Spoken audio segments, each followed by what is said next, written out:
শ্রেণীর সুশীল নামের দিল্লির তাবেদাররা টক শোতে লেখনীতে এমন পরিস্থিতি তৈরি করেছে মনে হচ্ছে আওয়ামী লীগ না আসলে ইলেকশনটা হবে না।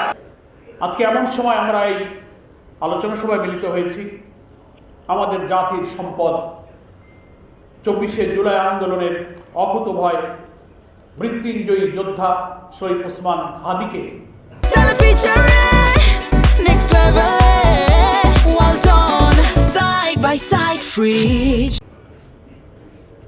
হত্যার উদ্দেশ্যে নির্ভুল টার্গেট করে যেভাবে গুলি করা হয়েছে, ঠিক নির্বাচনের তফসিল ঘোষণার পরের দিন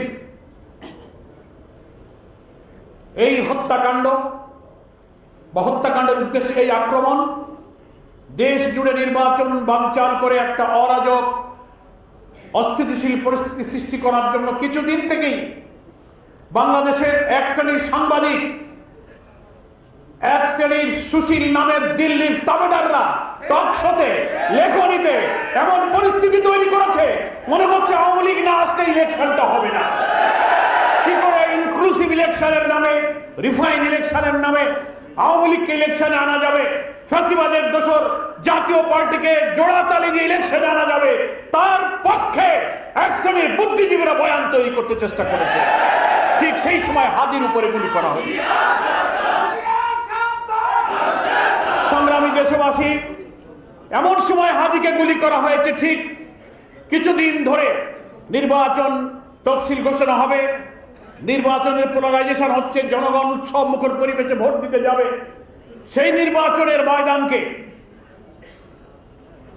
এমন একটা ন্যারেটিভের মাধ্যমে সাংবাদিক, লেখক, কলামিস্ট, বুদ্ধিজীবী, শিল্পী, সাহিত্যিকরা বর্ণচোরার মতো যারা 5ই আগস্টের পর যারা লুকিয়ে ছিলেন, আমাদের সরকারের প্রশাসনের গোয়েন্দাদের ব্যর্থতার সুযোগ নিয়ে তারা আবার মাথা খোলস বেরিয়ে দিয়ে তারা আবার এই দেশকে দিল্লির তাবেদার বানাবার চক্রান্তে লিপ্ত করেছে।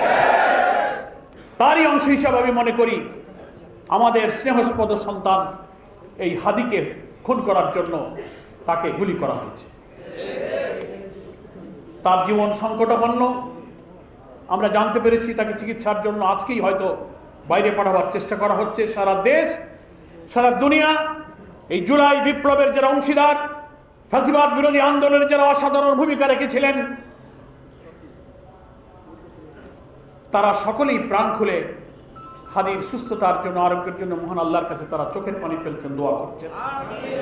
আমরা আল্লাহর কাছে আজকের এই আলোচনা সভায় দোয়া করছি, ভারতীয় আধিপত্যবাদ বিরোধী দেশপ্রেমিক যে শুধু নিজের জন্য নয়, দেশের জন্য এবং প্রত্যেক ফ্যাসিবাদ বিরোধী রাজনৈতিক শক্তিকে এই ন্যারেটিভ দিয়ে একটি জুলাইয়ের চেতনায় ঐক্যবদ্ধ রাখার জন্য সে অকুতোভয় সংগ্রামী বার্তা ছড়িয়ে দিয়েছিলেন, সেই হচ্ছে শরীফ ওসমান হাদি।